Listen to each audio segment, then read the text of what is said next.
الحمد لله رب العالمين والصلاة والسلام على المبعوث رحمة للعالمين سيدنا ونبينا محمد وعلى آله وصحبه ومن دعا بدعوته وسن بسنته واهتدى بهديه إلى يوم الدين وبعد أحييكم جميعا بتحية الإسلام والسلام عليكم ورحمة الله وبركاته. وعليكم السلام ورحمة الله وبركاته. Toutes les louanges appartiennent à Allah subhanahu wa ta'ala et nous les louons, nous implorons sa paix et sa miséricorde pour son noble prophète Muhammad alayhi salatu wa salam, ainsi que ses compagnons et tous ceux qui emboîteront donc son chemin avec fidélité et jusqu'au jour du jugement dernier. Qu'Allah subhanahu wa ta'ala nous passe parmi ceux qui emboîteront donc le chemin du prophète alayhi salatu wa salam jusqu'au jour du jugement dernier. Aïwa, donc sur ce, nous vous lançons donc le salam, le salut donc des hommes du paradis, en implorant donc la paix d'Allah pour nous et pour vous tous, qu'Allah nous accorde donc sa paix et sa miséricorde dans le dunya, et qu'Allah nous accorde sa paix et sa miséricorde dans l'au-delà. Aïwa, donc nous allons échanger sur un hadith rapporté donc d'Abi Huraira, aïwa, qu'Allah subhanahu wa ta'ala l'agrée, et ce hadith là se trouve dans Bukhari et Muslim.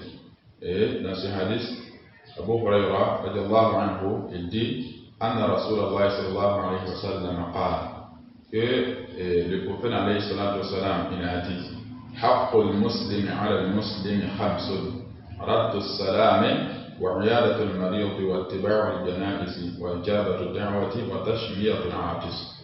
Naam, Abu Huraira radiallahu anhu, il dit dans ce hadith que le prophète alayhi salatu wa salam, il a dit que le droit du musulman sur son frère musulman, alors donc sont au nombre de quoi? De 5. Il y a 5 droits qu'un musulman a sur son frère. Donc cela dit que tout musulman se doit de respecter en fait ce droit-là. Se doit de respecter en fait ce droit-là. Et dans ce droit, il y a les droits qui relèvent donc de l'obligation individuelle, tout comme il y a aussi le droit qui relève alors donc de l'obligation alors donc partielle, c'est-à-dire l'obligation individuelle, tout un chacun se doit alors donc de respecter cela. Et partielle, si dans le groupe il y a une minorité ou encore il y a une partie des gens qui accomplissent ce droit-là, ça veut dire que tout le monde est parié en ce moment. Voilà, donc, mais ces droits, ils sont au nombre de 5 cités dans ce hadith. Premièrement, le prophète dira pour salam. Bon, donc le fait de répondre le salam. Et cela dit, si ton frère alors te lance le salam, tu dois répondre en fait le salam. Et c'est ainsi que le prophète Allah subhanahu wa ta'ala, il nous a dit dans le Coran dans un verset, وَإِذَا حَيِّيتُمْ بِتَحِيَّةٍ فَحَيُّوا بِأَحْسَنَ مِنْهَا أَوْ رُدُّوهَا. Lorsqu'on vous lance donc le salut, donc vous répondez donc de la meilleure manière, ou encore répondez donc de la même manière. Alors donc comme on vous l'a lancé, c'est-à-dire lorsque ton frère te dit assalamu alaikum, tu peux répondre wa alaikum assalam wa rahmatullahi wa barakatuh, la meilleure manière, tout comme tu peux répondre seulement wa alaikum assalam. Donc la réponse donc du salam élève alors donc le droit de ton frère sur toi en ce moment. Bon, mais si vous êtes en groupe et un frère donc vous lance tout le groupe là le salam, en ce moment, s'il y a une partie qui répond le salam, bon, tout le reste là, alors donc est épargné en ce moment. Bon, deuxièmement, le fait d'aller visiter le malade. Donc s'il y a un parmi vous qui ne se sent pas, et il élève alors donc de l'obligation donc surtout les musulmans d'aller alors visiter leur frère alors qu'il ne se sent pas. Bon, maintenant, si parmi vous il y a une délégation, alors donc ici là, en ce moment, ça veut dire que les autres là sont alors en ce moment épargnés. Donc, mais ça c'est qu'en ce moment, tout le monde doit alors donc mettre alors à l'idée que lorsqu'il a un frère qui ne se sent pas qui est malade, il doit aller le visiter. Bien que qu'aujourd'hui, il y a des moyens de communication. Alors il y a des portables, il y a aussi, bon, il y a beaucoup de moyens de communication aujourd'hui. Donc on peut utiliser, demander d'appeler une personne qui ne se sent pas. Mais ces moyens-là, bien vrai, ça peut soulager en quelque sorte, mais ça ne remplace pas forcément la présence physique. Parce que la présence physique, là, il y a beaucoup de bienfaits. Lorsque tu te rends, tu vas invoquer Allah pour la personne là, Et cela est tellement conseillé aussi par le prophète qui dit que lorsque vous rendez alors donc une visite à votre frère malade, dites-lui Tahurun, Inch'Allah. Que ce soit une purification pour toi, alors Inch'Allah, si Allah le veut. Bon, et donc cela le soulage. Et votre présence alors le console. Bon, donc si votre présence là-bas, alors donc l'amener alors à avoir de l'apaisement sa maladie. Mais si personne ne vient, chacun appelle vous, il avoir des messages, cela ne peut pas remplacer donc la présence alors physique. Bon, et la présence physique aussi, vous allez voir peut-être souvent que la personne a besoin d'un soutien quelconque. Et vous, en étant là-bas, vous pouvez alors l'aider dans cela. C'est peu que peut-être il y a des produits qu'il n'a pas pu faire et en ce moment vous l'aidez dans cela. Et tout ça rentre dans la sagesse d'aller alors visiter le malade physiquement. Troisièmement, wattiba' al-janaiz. Et le fait d'accompagner donc le mort jusqu'à sa tombe. Donc c'est-à-dire le fait de suivre le cortège funéraire. Bon, et cela aussi lève aussi donc du droit, alors donc du mort la suivre sur les vivants. Voilà. Donc ça veut dire que si un de vous alors donc décède, il vous appartient maintenant de veiller donc à ça, c'est-à-dire de veiller à celui-là jusqu'à son enterrement. Voilà. Donc il faut d'abord le laver, le plier et l'enterrer. Voilà. Et cela, c'est du droit alors donc du mort sur les vivants en ce moment. Et le prophète donne alors une bonne nouvelle alors donc à celui qui le fait, qu'il aura alors une récompense qui équivaut à akhira ou à akhirata. Et dans les hadiths, le prophète dit celui qui alors donc assiste à la préparation mortuaire jusqu'à la prière, il a comme récompense donc khira. Et celui qui assiste donc jusqu'à l'enterrement, il a 2 khira.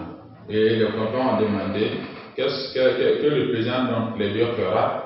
Et le prophète dit que ces 2 khira représentent alors comme 2 montagnes qui sont alors grandioses. La récompense de 2 montagnes grandioses. Non. Et tout cela montre en ce moment le bienfait qui s'y trouve. Et la récompense alors donc grandiose alors donc qui s'y trouve. Non. Et deuxièmement, la suite maintenant, le fait de wa'ijabatu ad-da'wa. Et l'acceptation de l'invitation de ton frère. Donc le fait d'accepter l'invitation de ton frère. C'est-à-dire, lorsqu'il t'invite donc pour son walima, parce qu'Allah a accordé donc une femme, et il veut alors donc faire donc son walima, et t'invite en ce moment, il faut alors en ce moment accepter donc son invitation. Bon, et donc sans tenir compte de sa classe sociale, voilà, comme on le fait aujourd'hui.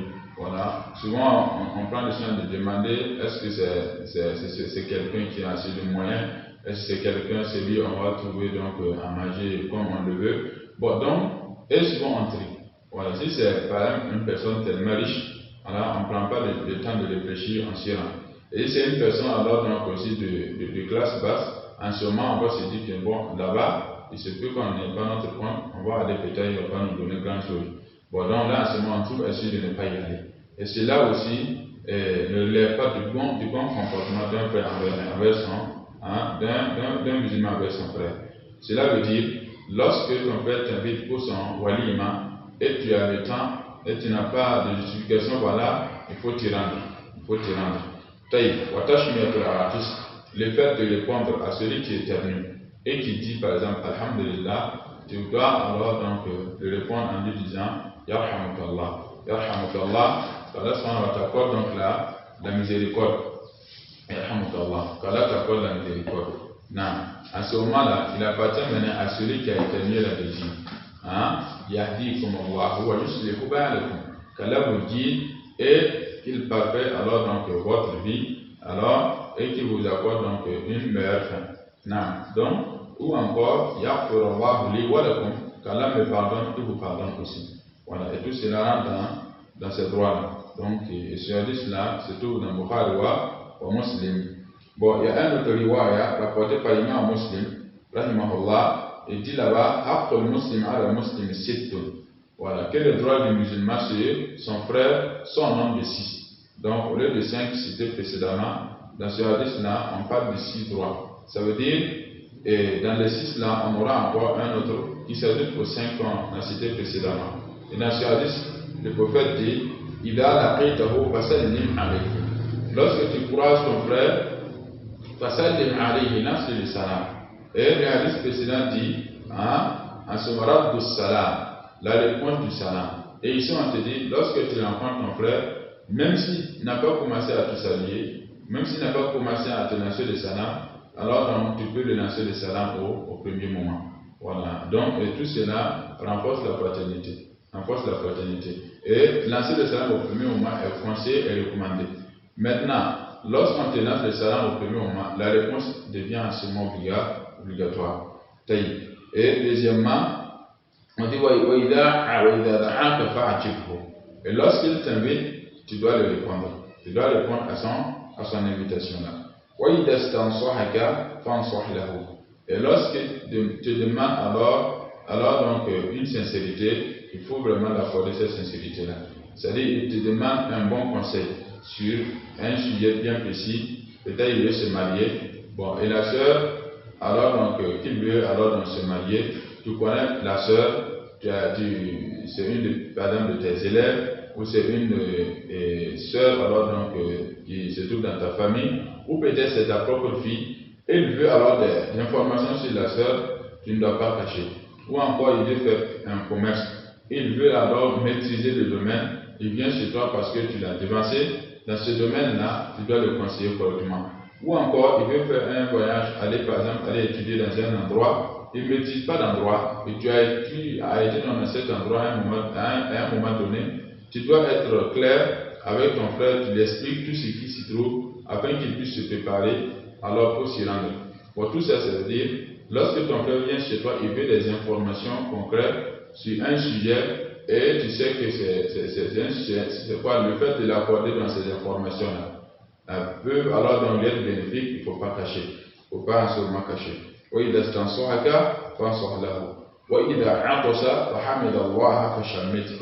Et lorsqu'il éternue et il dit Alhamdulillah, c'est-à-dire qu'il rend louange à Allah, en ce moment, répond-lui en disant Yarhamukallah, qu'Allah t'accorde sa miséricorde. Et donc, il lui appartient en ce moment de dire Aghfirullah li wa lakum, ou Yahdikumullahu wa yuslihu ba'alakum. Et lorsqu'il ne se sent pas, il faut aller le visiter. Et cette visite peut lui servir d'objet de consolation, et ça va appeler le mal, et ça va renforcer ce lien de fraternité. Et c'est dans le fait de visiter un malade, et on peut le comprendre aujourd'hui, alors que ça c'est que quand vous partez par exemple dans des hôpitaux, vous allez aller croiser qu'il y a des gens de l'église qui viennent là-bas, et qui rentrent alors donc dans les salles pour visiter les malades comme ça, bon, sans les connaître, et les proposer même de les prier. Et souvent, il y a des gens de faible esprit qui acceptent cela. Et il y en a aussi qui refusent. Bon, mais supposons quelqu'un qui est là-bas, qui n'a pas de visite, et il est là tout le temps laissé à lui, et on l'approche, du coup, on dit voilà, vous avez quel problème? Il dit bon, j'ai des problèmes j'ai des problèmes de payer mes ordonnances, par exemple. Et l'Église propose de payer donc ses ordonnances, et après maintenant on l'approche, on cause avec lui, et jusqu'à un moment où on dit de croire à la divinité de Jésus. Et facilement, les gens de faible d'esprit, quand ils sont dominés, ils rentrent dans les mauvaises croyances et ils finissent dans cela. Voilà. Maintenant, si les musulmans, alors souvent, visitent ces malades-là, apportent ces malades-là des soutiens, et cela peut alors être utile. Cela peut vraiment être utile, et cela aussi, c'est conseillé aussi. Et surtout aussi que peut-être dans sa famille, il était peut-être le seul musulman. Voilà. Et pendant sa maladie, et tous ceux qui étaient ses membres de famille qui ne sont pas dans la même confession religieuse que lui viennent l'entourer et le propos dans des prières qui ne sont pas alors donc conformes donc à celles de l'islam. Et lorsqu'il y a des musulmans aussi autour de lui, ses frères, ils vont alors donc interdire cela. Ils vont alors donc l'aider à ne pas rentrer dans ces actes alors qu'il lève de la méfiance ou du shirk. Donc la visite des malades là, c'est un truc alors que le prophète a conseillé, et ça lève aussi des droits du musulman malade sur ses frères bien portants. Et pour finir, et lorsqu'il décède, accompagne-le jusqu'à sa tombe. jusqu'à ça tombe. Voyez, donc cela lève donc des droits. Et donc ces hadiths-là montrent en vérité les droits et montrent en vérité comment nous devons alors donc faire pour maintenir donc ce lien alors donc fraternel là entre nous. Voilà, et que la fraternité ne soit pas seulement la bouche. Alors donc on dit tout le temps que nous sommes des frères alors donc en islam, et dans la pratique là, bon, il n'y a pas de pratique qui le prouve. Bon, et en ce moment, Allah subhanahu wa ta'ala, il a blâmé ce type d'acte-là. Lima taquluna ma la taf'alun. Pourquoi vous dites des choses que vous ne faites pas? Vous ne mettez pas ces choses-là en pratique. Bon, et donc en ce moment-là, c'est blâmé. Le fait de se vanter d'une chose dans laquelle on ne s'y trouve pas. Et donc, le prophète alayhi salatu wassalam aussi, il a prôné donc la fraternité. Il a ordonné donc le maintien de ce lien-là. Jusqu'à quand il a fait son hégire de la Mecque à Médine. Arrivé à Médine là, il a pris par exemple un muhajir et un ansor, alors donc tissé entre ces deux-là, donc la fraternité. Donc en ce moment, ils étaient là, ils se partageaient des soucis, ils se partageaient aussi des joies, et ainsi de suite. Et ça représentait alors une grande famille, une famille, alors donc, entre autres. Bon, et cela, c'est un exemple que nous devons pratiquer aujourd'hui. Voilà. Et dans le Coran, Allah subhanahu wa ta'ala nous dit Innamal mu'minuna ikhwa, fa aslihu bayna akhwaykum wattaqullaha la'allakum turhamun. Allah subhanahu wa ta'ala nous dit sachez que les croyants sont des frères. Fa'aslihu bayna akhawaykum. Il faut alors parfaire cette fraternité-là entre vous. Wattaqullaha, et craignez Allah, la'allakum turhamun. Et dans cette crainte-là, Allah subhanahu wa ta'ala vous accordera donc la miséricorde. Donc ça veut dire en ce moment que non, la fraternité-là, c'est une chose tellement capitale dans notre religion, et nous devons vraiment respecter alors ce lien-là. Et dans beaucoup d'autres hadiths, nous verrons que le prophète il n'a cessé donc d'appeler vers le maintien ou vers le respect de ce lien-là. Et dans un hadith, il a porté d'Ibn Omar, il dit Anna Rasulullah sallallahu alayhi wa sallam al-muslimu akhu al-muslimi. Il a dit que le croyant est le frère de son frère croyant. Ça veut dire quoi? De son frère musulman. Le musulman, tout musulman est un frère pour l'autre.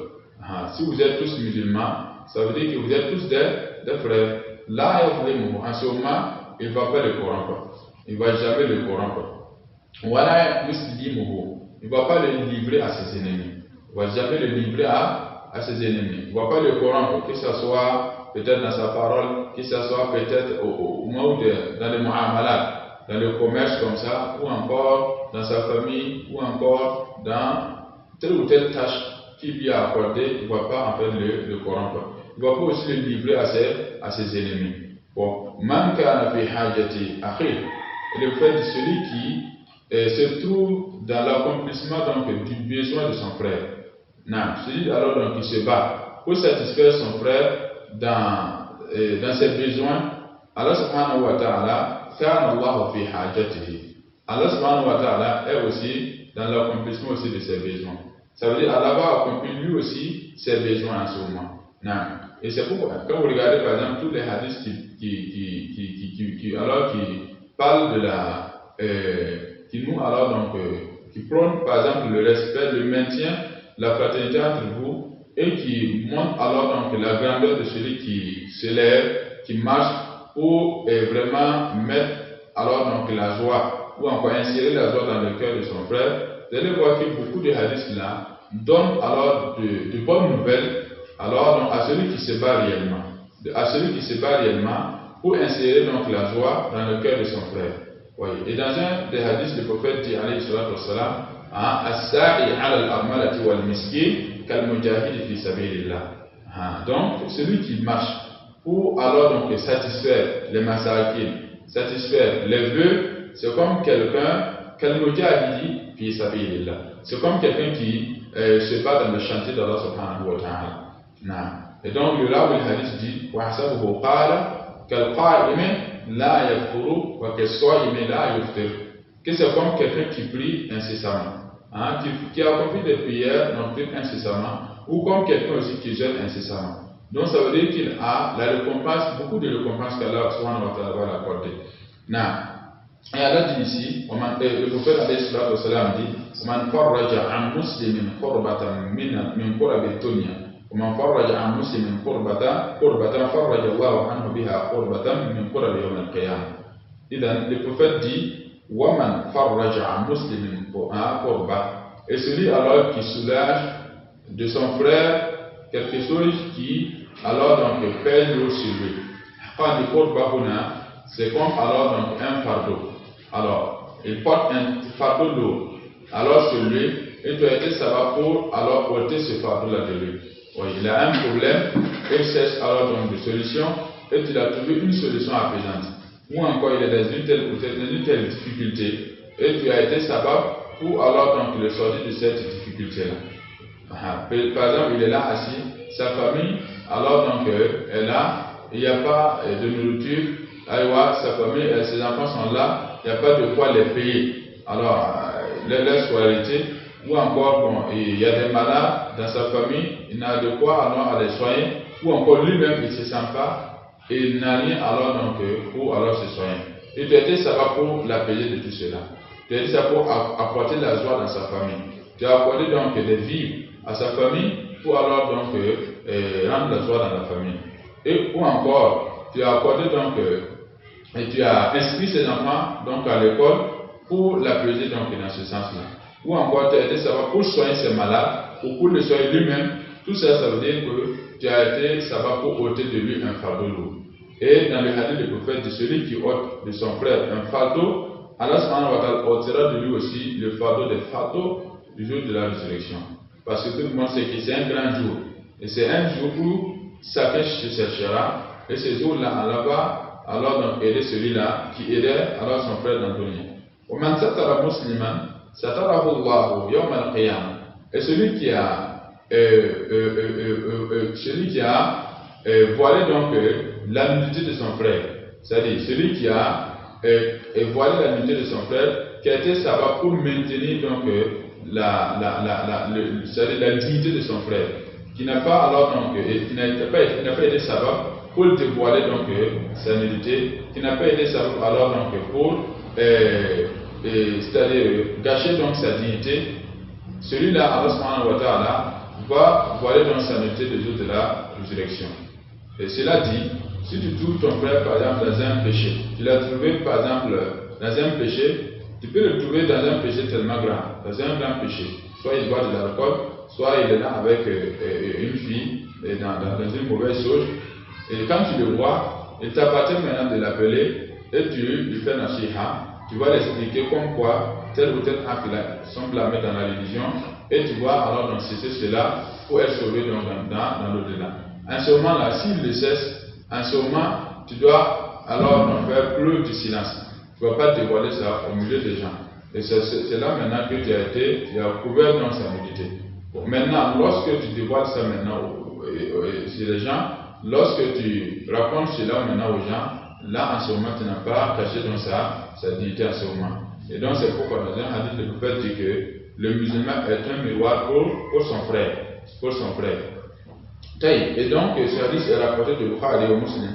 Et dans un autre hadith, rapporté toujours d'Abu Huraira, qui se trouve dans Sahih Muslim, et dit là-bas que le prophète alayhi salatu wassalam, il a dit La tahasadu, aywa, ça veut dire ne vous jalousez pas. Donc le musulman ne doit pas être jaloux, alors donc jalouser dans son frère. Lorsque tu vois si ton frère aime bien, tu dois vraiment louer Allah subhanahu wa ta'ala pour cela. Parce que celui qui l'a accordé le bien là, peut t'accorder aussi un bien plus meilleur que le bien qu'il a. Ou encore celui alors qu'il a accordé le bien, il se peut que son bien là va alors donc te profiter toi aussi. Et pour alors donc remédier à cela, dit Ma sha'Allah la quwwata illa billah. Wala tanajashu. Et dans le domaine du commerce là, n'augmentez pas les prix d'achat pour alors faire fuir les acheteurs. Voilà, donc le commerçant est là, il a un prix d'achat. Et tu viens maintenant pour augmenter ce prix afin de faire fuir les acheteurs. Et le prophète a interdit cela.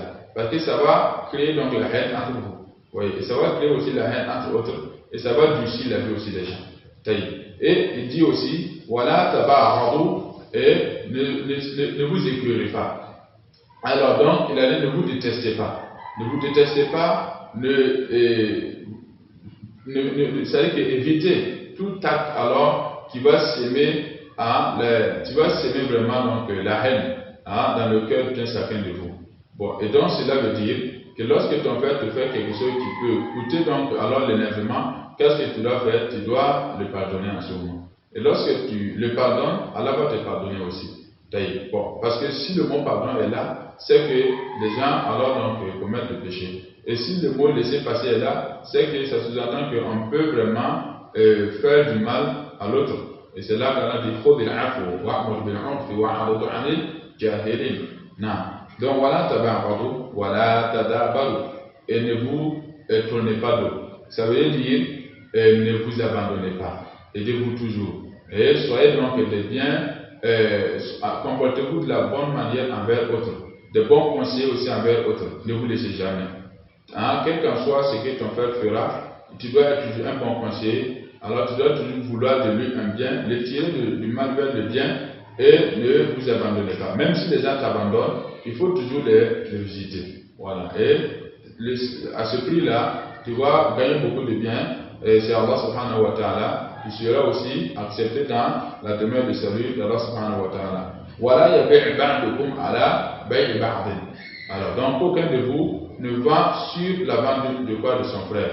Non, ça veut dire, tu ne dois pas alors donc vendre sur la vente de ton frère. Si les gens alors viennent acheter celui-là, il ne faut pas les dévier vers toi.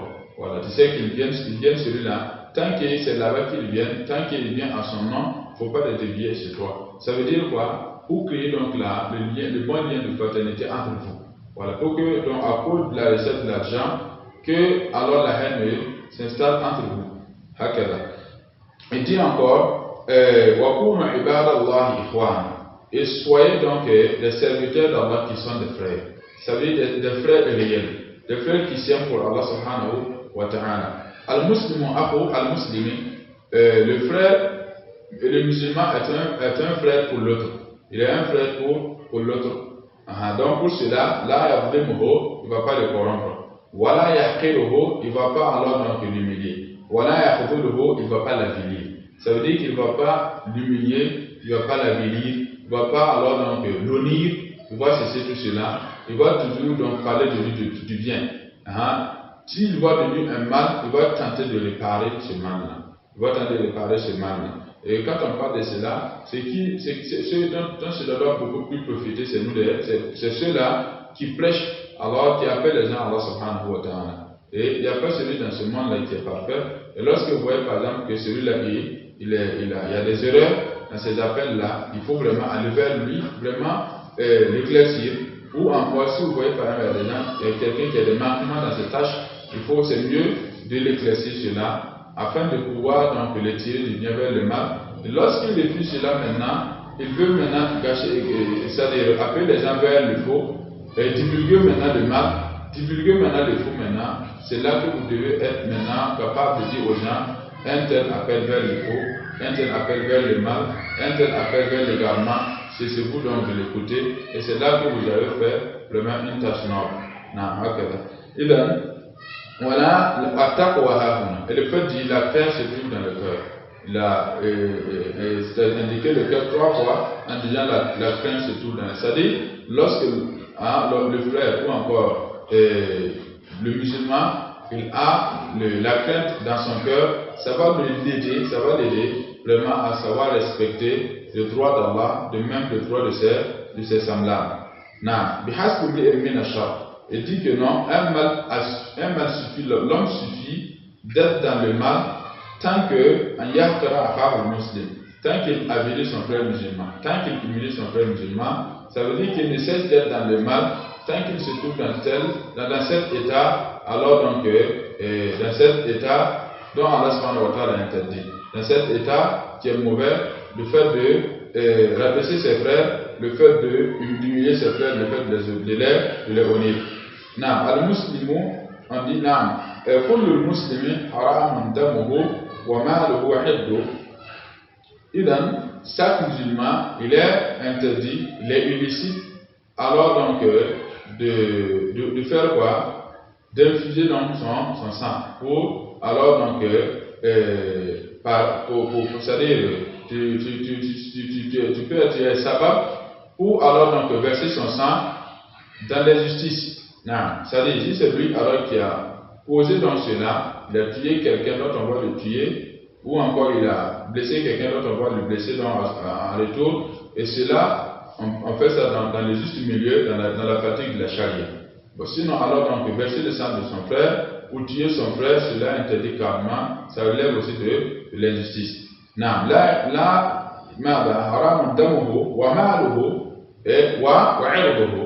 De même, ses biens sont haram. On ne doit pas alors donc vouloir le corrompre dans ses biens, dans sa fortune. Dans sa dignité également. On doit vraiment être de préservation de la dignité de chacun de nous, afin d'être alors donc sauvé, afin donc de s'aimer réellement, comme Allah subhanahu wa ta'ala le veut. Et ce hadith est rapporté donc d'imam Muslim, rahimahullah ta'ala. Donc on demande à Allah subhanahu wa ta'ala de nous accorder la crainte, de nous accorder donc la crainte d'Allah subhanahu wa ta'ala, et de nous accorder donc la maîtrise donc la science de sa religion, afin de pouvoir donc préserver donc ces valeurs-là qu'Allah nous a accordées, qui est alors donc la fraternité, alors donc islamique, qu'Allah nous accorde donc son amour et l'amour de tous ceux qui aiment Allah subhanahu wa ta'ala. نكتفي بهذا وصلى الله على نبينا محمد وآخر دعوانا الحمد لله رب العالمين. سبحانك اللهم وبحمدك نشهد أن لا إله إلا أنت نستغفرك ونتوب إليك.